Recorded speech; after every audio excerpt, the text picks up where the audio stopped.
Na mga kababayan, no? 5 minutes na tayo. Ito yung ating unang pag-uusapan. Kita nyo naman po dyan sa thumbnail natin, mga kababayan, na kakapasok nga lang na balita na ipinaalam nga nitong abogado ni Digong na si Digong daw ay malubha na.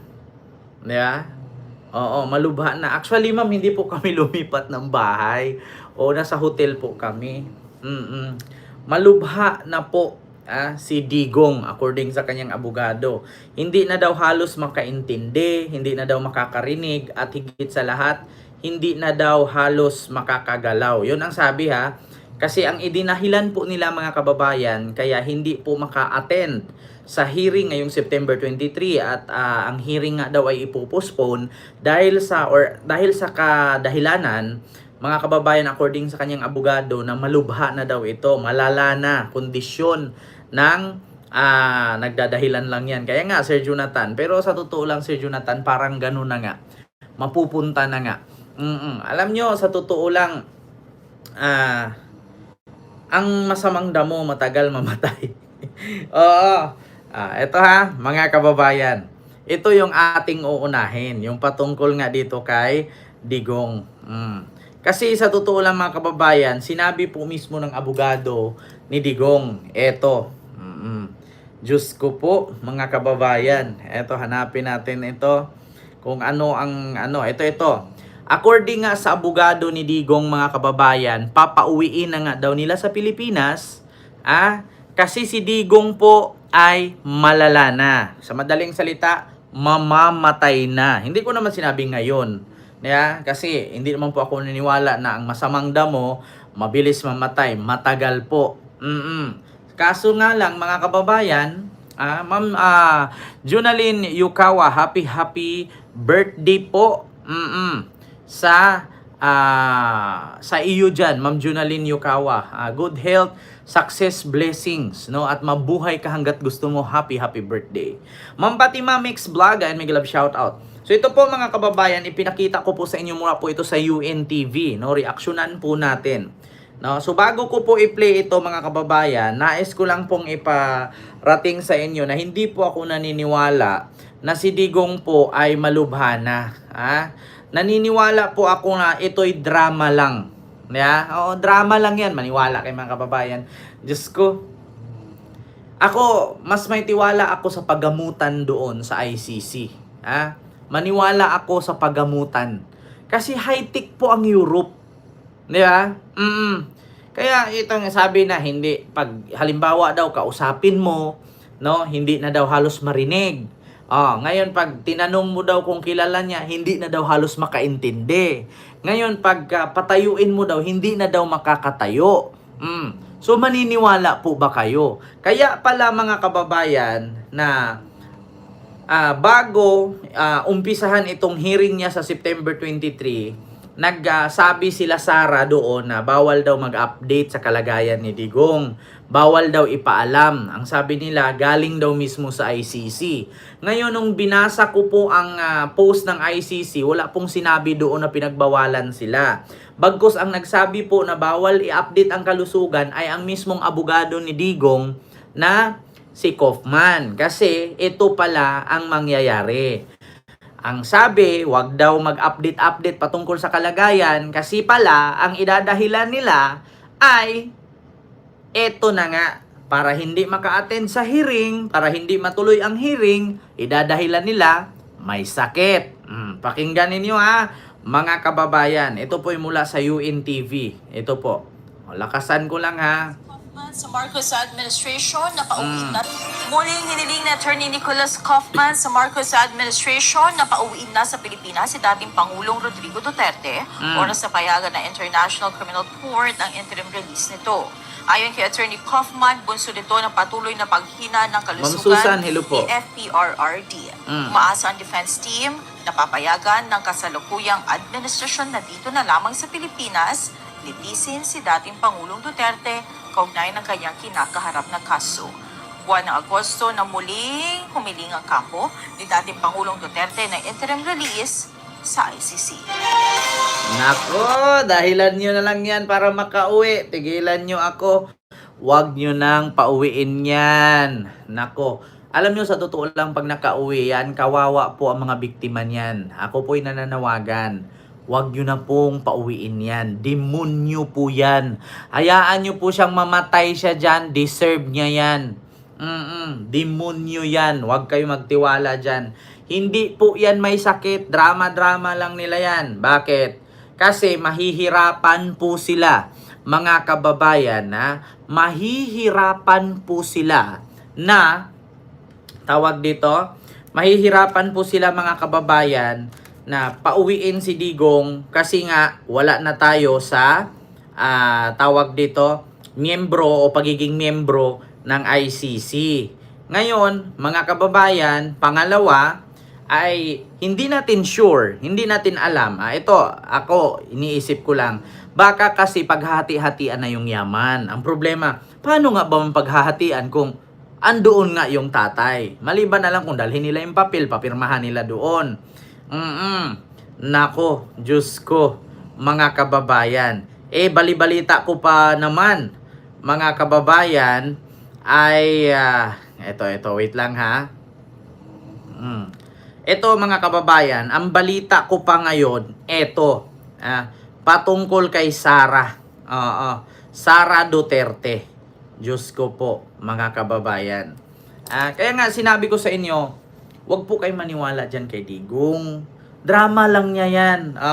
Ito, bago natin anuhin yan si Sara, ito muna, yung reaksyon ng abogado ng biktima ng EJK ni Digong. Yung abogado nung ito ha, pakinggan ninyo ha. Ulitin ko po. Ano ang sabi ng abogado? At yung sinasabi nga nila, confirmation of charges kay dating Pangulong Duterte. At makakausap natin via Zoom ang ICC Assistant to Counsel, Secretary General ng National Union of People's Lawyer, NCR. Walang iba kundi ang suki na rito sa DZMM Radio 630, Attorney Maria Cristina Conti. Attorney Conti, good morning ho. Si Danny Buenafe sa programang Kabayan. Pakinggan ninyo yan. Umaga, Danny. Thank you very much, ma'am, sa oras na ibinigay ninyo. So, for now, di ba, wala pa naman specific date doon ng postponement, pero ang lumilitaw at lumulutang na dahilan, he is not fit. Parang may medical condition na hinaharap at hindi hindi masisiguro itong September 23, attorney? Opo, yan yung parang sinasabi nila na dahilan kung bakit, sa totoo lang ang request nila kung bakit dapat indefinite ang postponement ng trial na ito or ma-cancel altogether dahil ang sa ICC hindi pwedeng mag-try ng abogado na absent. Kaya kung absent-minded o kaya kumbaga absent in spirit, hindi rin dapat magtuloy. Kaya ito yung parang ina-argue nila na hindi kayang sundan ni Duterte ang proceedings at hindi niya meaningfully kayang mag-participate. Siyempre, tingnan muna natin kung anong sasabihin itong mga eksperto kung ipapatingin nga ba siya kasi hindi malinaw kung which part or anong bahagi ng katawan niya ang unfit for trial or ano ba ito na sinasabi niyang bakit hindi siya okay. Hindi. So, yun na mga kababayan, narinig nyo. Bago daw aprubahan yung palusot ni Kaufman, i-check pa daw ng mga expert yan, ng mga doktor, mga kung ano-anong mga espesyalista doon para panuurin daw nila or obserbahan daw nila kung bakit anong kadahilanan na hindi makatayo, hindi makarinig, hindi makaintindi itong ginagawa nila. Kasi ito mga kababayan, dito kasi sa Pilipinas, pwedeng gawin yan ng mga politiko, lalong-lalo na yung mga magnanakaw.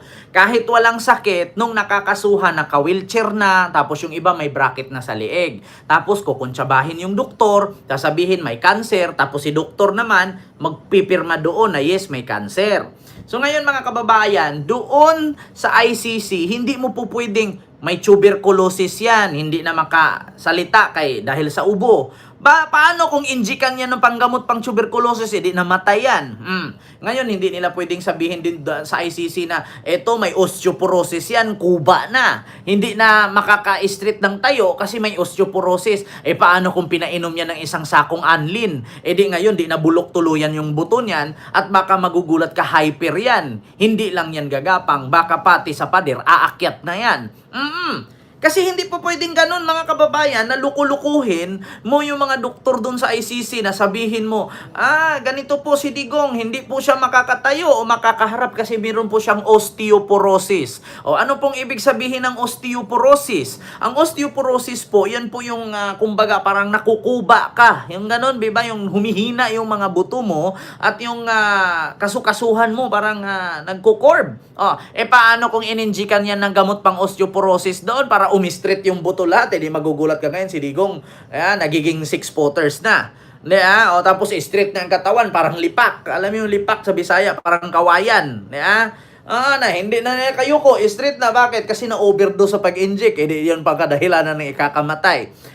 Hindi naman po pwede mga kababayan na sabihin doon ng abogado ni Digong na si Nicholas Kaufman, ang aking kliyente ay hindi po makakaharap sa hearing. Bakit? Siya po ay may diferensya sa pang-iisip. Paano ko biglang itali yan doon, injikan yung pambaliw yan? Di matuluyan maging baliw yan. Nako. Diba?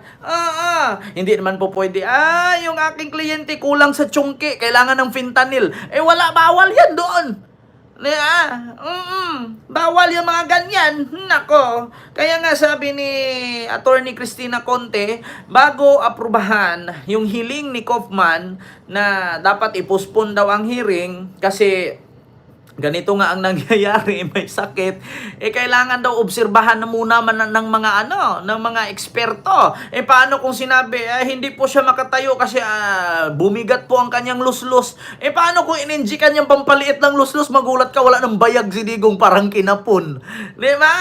Kailangan kasi yan obserbahan kung totoo ba yung drama-drama na yan. Kasi kung ipagpilitan ni Kaufman, may luslus po yung kliyente ko, kaya hindi makatayo, ang bigat ng bayag. Paano kung ininjikan yun pampaliit ng bayag? Hindi na nga nakapon bigla si Digong.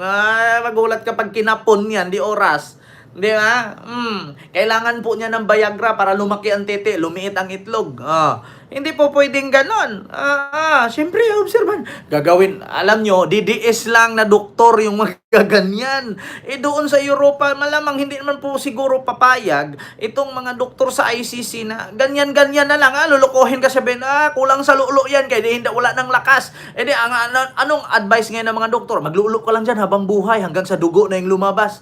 Hindi naman po pwedeng ganon. Hindi naman tanga ang doktor doon. Kaya nga sabi ni Attorney Conte, hindi po pwedeng aprubahan agad yung kadramahan ni Digong at yung sinasabi ni Kaufman, obserbahan muna. Hindi naman tanga ang doktor doon. Tanga-tanga pa sila. Ito pa, mga kababayan, continue. Hindi ba Pero para sa amin, parang drama lang. Ganon?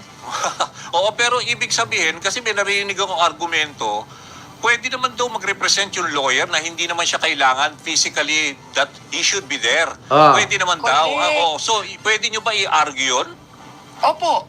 In fact, nasa Rule 124 ng Rules of Procedure and Evidence ng ICC na pwede mong i-waive ang appearance sa confirmation of charges. Kasi ang mangyayari lang naman sa confirmation of charges, mag-arguments na dapat buksan ang trial. Mauna si prosecutor, sunod si victims, at sasagot si defense. Hindi naman siya mismo ang inihiling na sumagot. So yun pala mga kababayan, hindi pa rin pala ligtas, walang kaligtas. No more safe, parang si Jinggoy Estrada lang. Ang sabi ni Marcolita, safe ka na. Ay, fake, frank lang pala. Prank, hindi ka pala safe. So according nga kay Attorney Conte mga kababayan, kahit hindi makadalo si Digong, hindi naman kailangan na si Digong nandoon. Makinig lang siya, hindi lang siya. Pero kung wala man si Digong, abogado niya ang mag-represent. Eto na. Paano yan aminin? Hindi naman po pwedeng sabihin ni Kaufman, hindi po yan mga biktima. Baka kung ako yung biktima niya ng EJK ni Digong, sampalin ko si Kaufman ng 100 beses nang matauhan siya. Kasi kung wala si Digong, si Kaufman ang mag-represent. Ngayon, halimbawa, 300 ka, biktima ang nag-apply doon at pumasa. At sinabi, kami po yung biktima. Tapos biglang sabihin ni Kaufman, kasi wala nga si Digong, siya ang representative, hindi po totoong biktima yan. Baka pag sinampal siya isang beses, makakita siya ng bituing walang ningning. Mahirap kasi mga kababayan. Alam niyo yung mga ginagawa ni Digong, huwag kayo magpaniwala dyan. Kulang lang sa lulo yan. Kulang lang sa jirjir yan. Kulang lang sa jirjir yan, mga kababayan. paniwala kay dyan, di po, galintian, animal, pisting yawa. Yeah? Oo, huwag kayo maniwala dyan. Kulang lang sa lolo yan. Yeah?